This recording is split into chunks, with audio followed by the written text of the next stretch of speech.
Easter eggs and breakdowns for the new trailer of Captain America: A Brave New World. And are y'all excited to see this? I'm excited to see this, but did you like the series? I didn't watch the series. You didn't watch the series? I Did you like mean, it? I,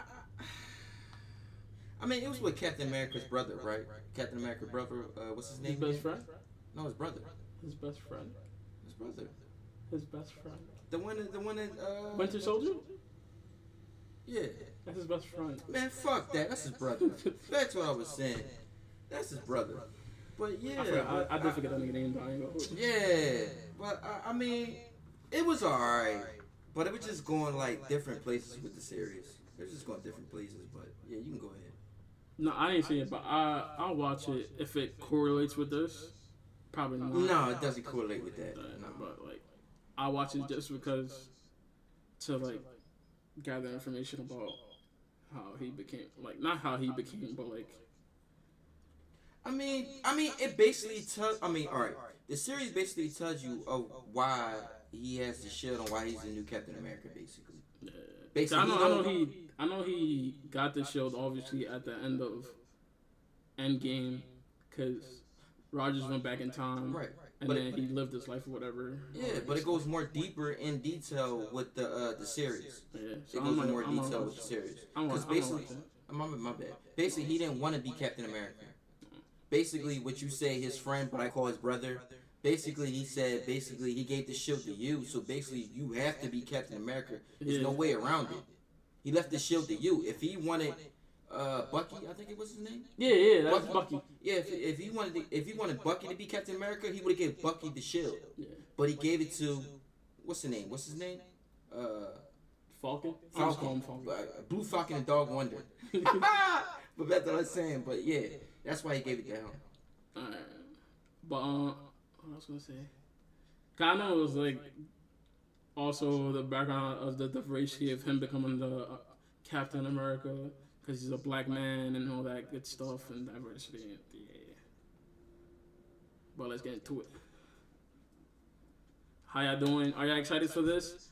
Also, I am hoping that Marvel stays in this consistency again of making good movies. I really hope they stay. I hope so too, because Marvel with the fucking Marvel series, like She-Hulk, trash. That shit should have never been made. That shit is trash. They went nowhere with that shit. Nowhere. I mean, it's me. But we're about to see. I remember seeing the Red Hulk. Let's see what they're gonna do with that. And let's get right into it. Sam Wilson and Harrison Ford as President Ross, coming February 2025. Let's go through this trailer shot by shot to break down all the big details you missed. Here we go. The trailer opens with Sam Wilson meeting President Thaddeus Ross. Wilson, thanks for coming in. Well, thank you for the invite, sir. I have to admit, I'm still getting used to the new look. They said lose the mustache or lose the election.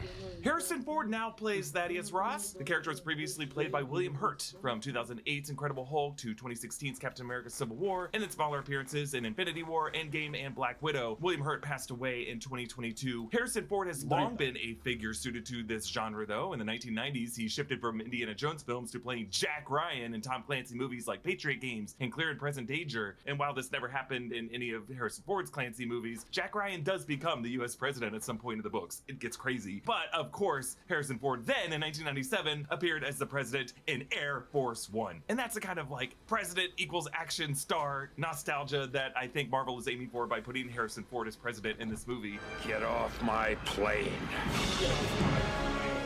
Thaddeus Ross was originally a general eager to bring back the super soldier program that created Captain America as he sought to contain the Hulk in the 2008 film, and he ended up unleashing Emil Blonsky as a juiced up super soldier who ended up taking an additional serum with Bruce Banner's blood that turned him into Abomination. And Abomination came back in She-Hulk, but the scientist who aided in that process was Samuel Stearns, aka Mr. Blue, played by Tim Blake Nelson, who returns in this movie as the green-skinned, hopefully large-headed, the leader. Yes, a full 17 15 years later, which is absolutely nuts to me. Now, in Captain America Civil War, Thaddeus Ross was the Secretary of State, and he was trying to rein in the Avengers after the Battle of Sokovia in Avengers Age of Ultron, and what was then the latest conflict in Lagos that opened Civil War. So when he says that we've had differences in the past, that's what he's referring to. At some point, Sam joined Natasha and Steve while they were basically government fugitives, and when Ross brings it up now, I love how Anthony Mackie just like lets his face drop, like, yeah, I haven't forgotten. Now, last year in Secret Invasion, the US president was established as President Ritson, played by Dermot Mulroney, but it seems like Thaddeus Ross has now beaten Ritson in the most recent presidential election.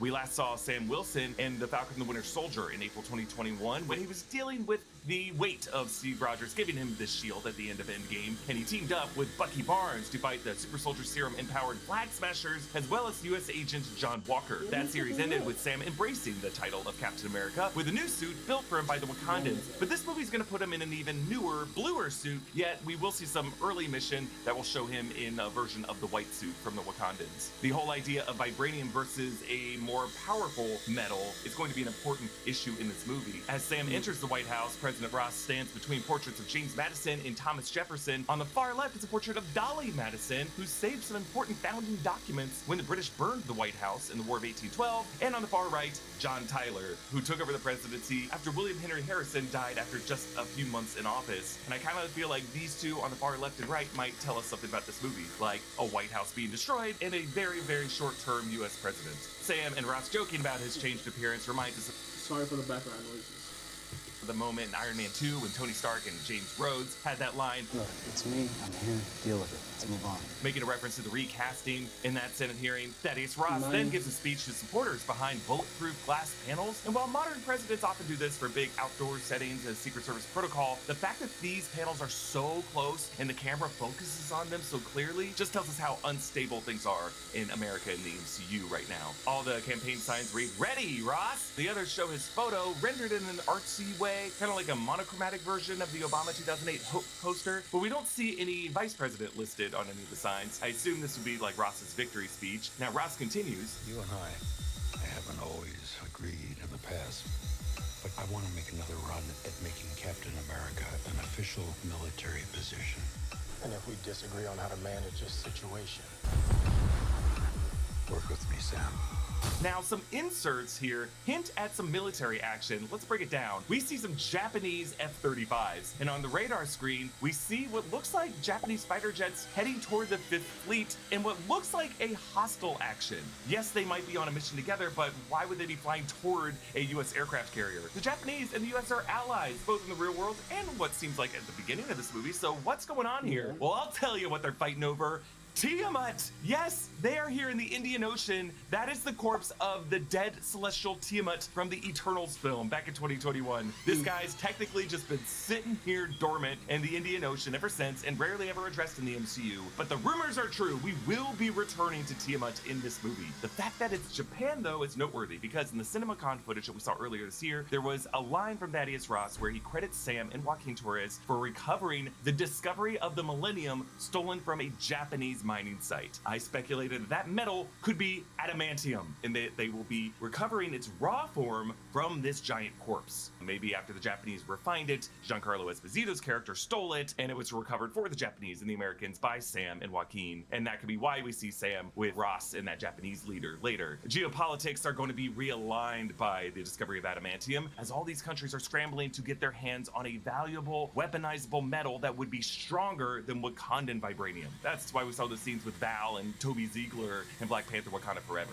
Later shots show Sam and Joaquin both on this mission, and I think that might even be Sam crashing through maybe an American F-22? July is for nerds. There's so much good nerd stuff going on right now between Comic-Con and Deadpool and The Acolyte and House of the Dragon and The Boys, and well, you know, you get the idea. It's hard to keep up, but it's easy to let the world know what you're into with a Nerd Riot tee. Acolyte fan? Or maybe just into awesome helmets? Then you're gonna want our Peace is a Lie tee. Excited for Agatha? Grab a Blood Moon tee. Heartbroken about Gambit? Let the world know you remember him with a Remember It tee. And if you're desperately trying to keep track of your favorite cameo in Deadpool and Wolverine, our Choose Your Fighter t-shirt has you covered.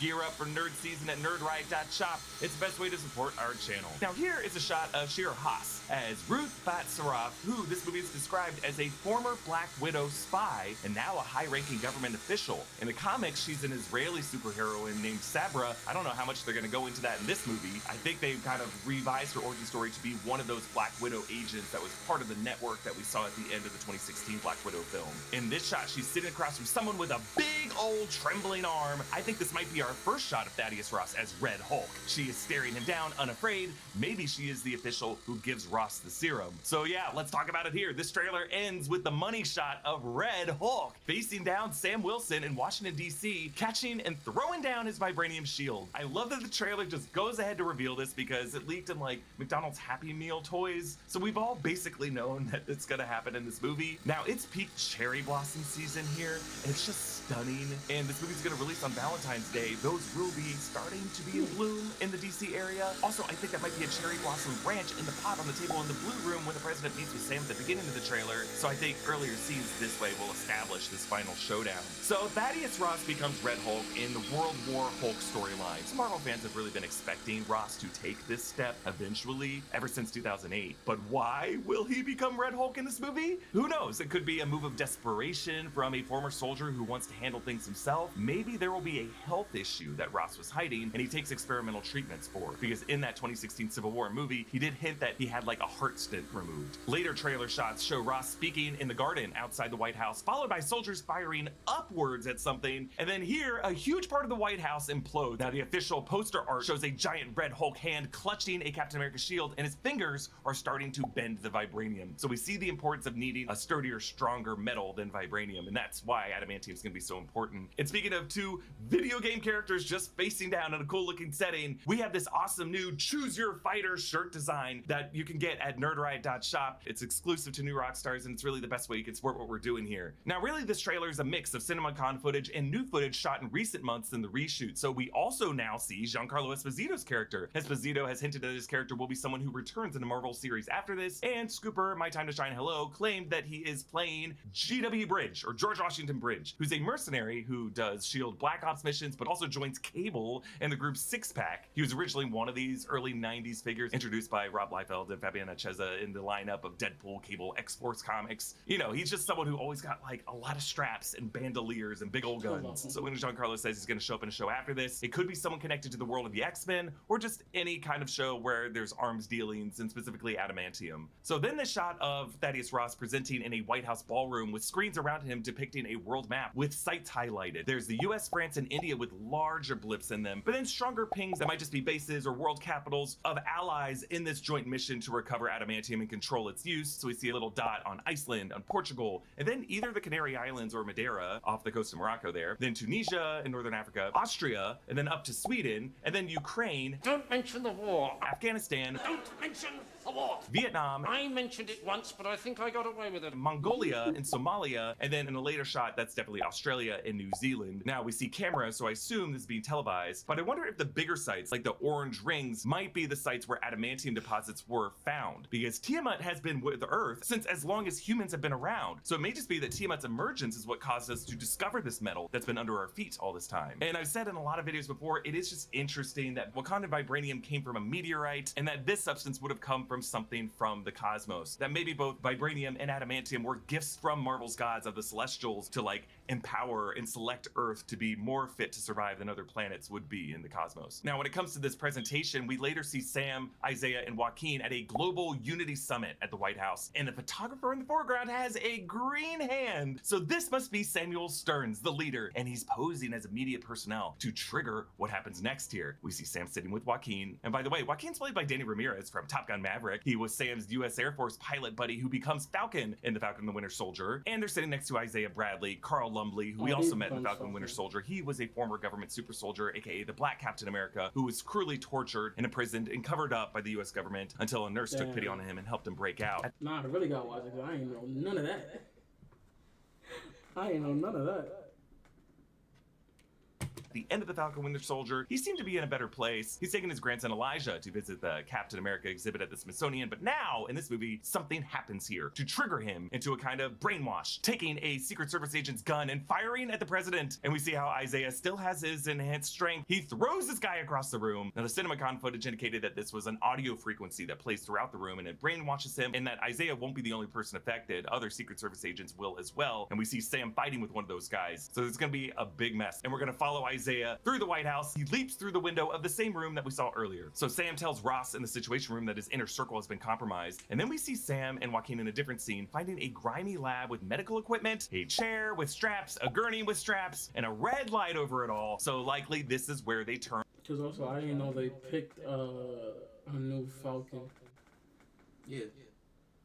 But that kind of makes sense to Ross into Red Hulk. Now here, this is a part of the reshoot footage where Sam jumps and kicks two guys and rolls to stick the superhero landing. We saw him do this same move in the opening Lagos mission in Captain America Civil War, but there he used his wings to do it. Now he doesn't need his wings. In the Falcon and the Winter Soldier, Sam did not inject the super soldier serum, but maybe he will inject a version of it in this movie. I mean, he is going up against a Hulk. I feel like he needs it. Then another shot of Samuel Stearns, Tim Blake Nelson, with a bit of green on the back of his head as he says global powers are shifting. He went by Mr. Blue when he was corresponding with Bruce Banner in the 2008 Hulk film, and he's wearing a hat here. I just hope we give him a slightly enlarged head. Please, please, please.